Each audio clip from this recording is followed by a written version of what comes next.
Bismillahirrahmanirrahim. Bismillahirrahmanirrahim. Assalamualaikum warahmatullahi wabarakatuh. Sahabat yang beriman, bagi muslimah yang sudah menyandang status sebagai seorang istri, tentu telah sadar bahwa dia bukan lagi gadis lajang yang masih belum memiliki kewajiban tertentu yang harus dilakukan oleh seorang istri. Wanita muslimah yang telah menikah, kewajiban utama memanglah kepada suaminya. Namun tak bisa dihindari bahwa amanah untuk menjadi seorang ibu, kemudian menjadi seorang menantu bagi mertuanya dan saudara atau sahabat bagi keluarga suaminya akan mengikutinya. Walau dengan banyak kewajiban tersebut, namun menjadi seorang istri merupakan karunia yang wajib kita syukuri sebagai wanita muslimah. Karena secara psikologis, hati kita akan merasa tentram dan merasa menjadi wanita seutuhnya manakala kita telah sah menjadi pendamping hidup laki-laki yang kita cintai dan menjadi ibu dari anak-anak yang kita lahirkan dari rahim kita sendiri. Namun, ada beberapa hal yang harus kita waspadai agar kita tak masuk dalam golongan istri durhaka. Terlebih jika suami tak ridho kepada kita, maka malaikat akan melaknat kita dan Allah tak akan memberikan ridhonya kepada kita. Na'udzubillah. Nah, apa saja beberapa hal yang harus kita waspadai tersebut? 1. Terlalu menuntut suami. Suami adalah imam kita, lelaki yang menjadi pemimpin dan kepala rumah tangga kita, maka sudah menjadi kewajiban kita sebagai seorang istri untuk taat dan berbakti kepadanya selama dia menyuruh kita kepada kebaikan di jalan Allah. Bayangkan betapa luar biasanya seorang suami itu. Bertahun-tahun mulai dari dilahirkan sampai dewasa, dia diasuh oleh kedua orang tuanya, sekolah sampai tinggi, kemudian bekerja keras. Namun semua itu dia lakukan demi menghidupi kita, seorang wanita asing yang baru dikenalnya. Tak hanya itu, dia pun juga harus menanggung dunia dan akhirat kita. Lagi-lagi wanita yang baru saja masuk dalam kehidupannya. Maka, apakah pantas jika dengan semua kewajiban yang lebih besar dari tanggung daripada kita ini, kita masih terlalu menuntutnya dengan bermacam-macam hal, terlebih dengan tuntutan harta? Na'udzubillah. Allah sangat membenci para istri yang membuat suami murka padanya. 2. Memisahkan hubungan suami dengan ibunya. Walau setelah menikah, seorang wanita memiliki kewajiban utama pada suaminya. Namun seorang laki-laki walaupun telah menikah, maka kewajiban utamanya tetap pada ibunya, wanita yang telah melahirkannya, menyusuinya, dan membesarkannya. Hal itu masih sering kurang dipahami oleh beberapa istri, dan malah sering para istri mencemburui ibu suaminya. Padahal, ibu suami kitalah yang telah melahirkan, menyusui, membesarkan, dan mengorbankan semuanya demi suami kita. Dan saat suami kita belum bisa membalas apapun kepada ibunya, dia sudah pergi meninggalkan ibunya demi kita, wanita asing yang baru dikenalnya. Dan segala pengorbanannya bekerja siang dan malam serta apapun dia berikan demi menafkahi kita. Lalu apakah kita masih tega membuat jurang pemisah antara suami kita dan ibunya? Sebaiknya kita mencoba menempatkan diri. Seandainya kita memiliki anak laki-laki dan ketika telah menikah dia lupa pada kita dan lebih memilih istrinya, masa pasti hati kita akan menjadi sangat sakit. Untuk itu, sebagai seorang istri yang soleha, kita sebaiknya justru menjadi perekat hubungan antara suami dan orang tuanya, terutama ibunya, dengan menjadi menantu yang memiliki kasih sayang besar serta rasa hormat yang tinggi pada mertua. Maka keharmonisan keluarga akan tetap terjaga, dan tentunya suami akan semakin mencintai kita. 3. Membuka aib suami. Yang namanya membuka aib orang lain kepada khalayak umum saja itu sudah merupakan dosa yang sangat dibenci oleh Allah Subhanahu wa Ta'ala. Dan tak tanggung-tanggung Allah akan membalasnya dengan membuka aibnya juga di kelak di akhirat. Apalagi jika aib yang kita buka itu adalah aib suami kita, imam keluarga kita. Na'udzubillah. Dapat dikategorikan durhaka seorang istri dengan tega dan bangga justru membuka aib dan segala kekurangan suaminya kepada orang lain, terutama jika aib itu merupakan aib yang sangat dijaga rapat oleh suaminya.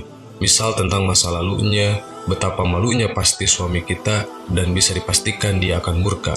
Saat suami murka kepada kita, maka dia tak akan ridho pada kita dan jauhlah ridho Allah dari kita. Sebagai seorang istri, sudah seyogianya kita menyadari bahwa menikah adalah menyatukan dua orang yang dengan masa lalu yang berbeda, serta segala perbedaan yang ada. Dan menikah itulah adalah jalan dalam menyatukan perbedaan yang ada menjadi sebuah visi hidup yang sama, serta meninggalkan masa lalu untuk memulai masa depan bersama menuju surganya Allah. 4. Menolak ajakan atau perintah suami. Dan yang terakhir adalah bisa dikategorikan durhaka seorang istri jika dia menolak ajakan suami atau membangkang perintahnya. Padahal itu semua demi bertakwa kepada Allah. Kita sebagai seorang istri harus kembali menyadari bahwa suami adalah seorang imam yang kelak akan dimintai pertanggungjawabannya oleh Allah dalam mendidik kita di dunia ini.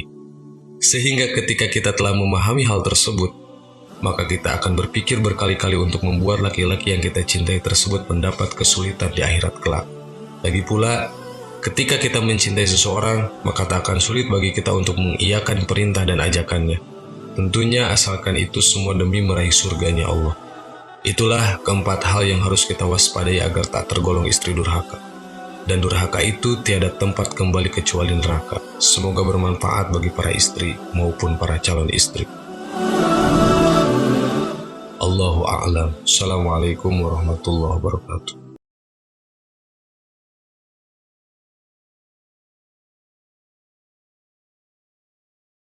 Bismillahirrahmanirrahim. Assalamualaikum warahmatullahi wabarakatuh.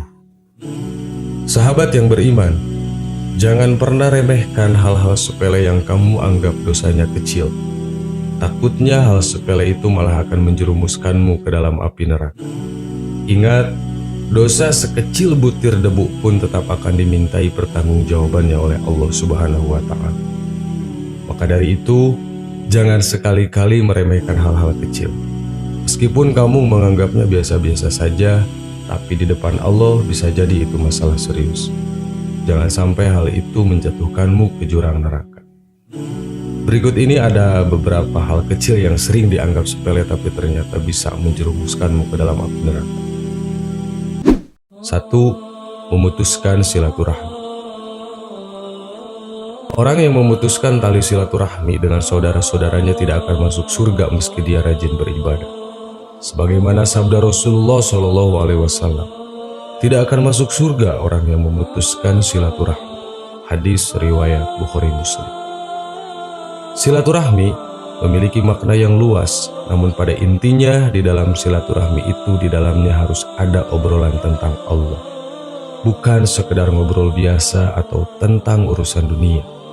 Dengan banyak menjalin silaturahmi, dorongan untuk beribadah nanti akan semakin besar.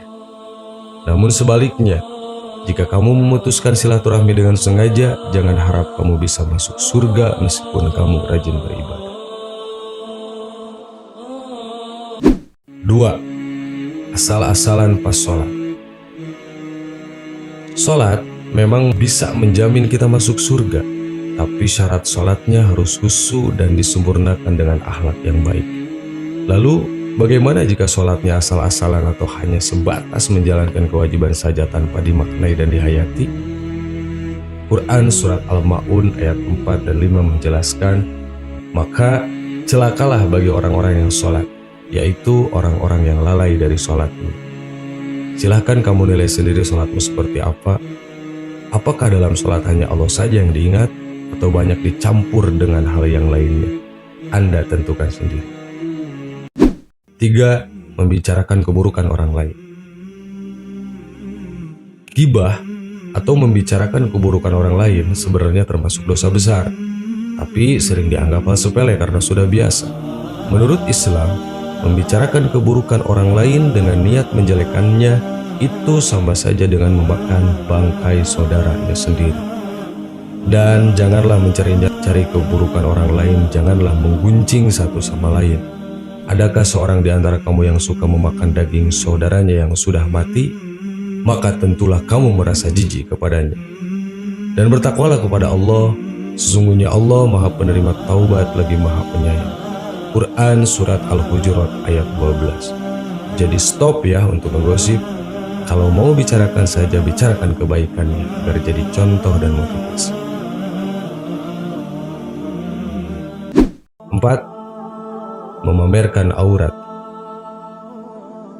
Seiring berjalannya waktu, memamerkan aurat sepertinya sudah semakin lumrah terutama di golongan perempuan. Contohnya saja tidak memakai hijab ketika berpergian keluar rumah. Walaupun pakaiannya tertutup tapi tidak berhijab, tetap saja dianggap memamerkan aurat. Apakah kamu mau semua amal ibadahmu luntur karena kamu tidak menjaga aurat? 5. Suka menilai keburukan orang lain. Jika di sekitarmu ada orang yang memiliki perilaku buruk dan jarang beribadah, tetap kamu tidak punya hak menilai orang-orang tersebut. Sebab hanya Allah hakim yang seadil-adilnya. Siapa tahu orang yang berperilaku buruk itu berubah menjadi orang yang beriman. Ingat, setiap orang baik punya masa lalu dan setiap orang buruk masih punya masa depan. Meskipun kamu merasa sudah baik, apakah ada jaminan kamu meninggal dalam keadaan husnul khotimah? Tidak ada hak bagimu untuk menilai orang lain. Hanya Allah saja yang punya hak. Demikian 5 hal yang dianggap sepele tapi bisa menjerumuskanmu ke dalam api neraka. Wallahu a'lam. Assalamualaikum warahmatullahi wabarakatuh.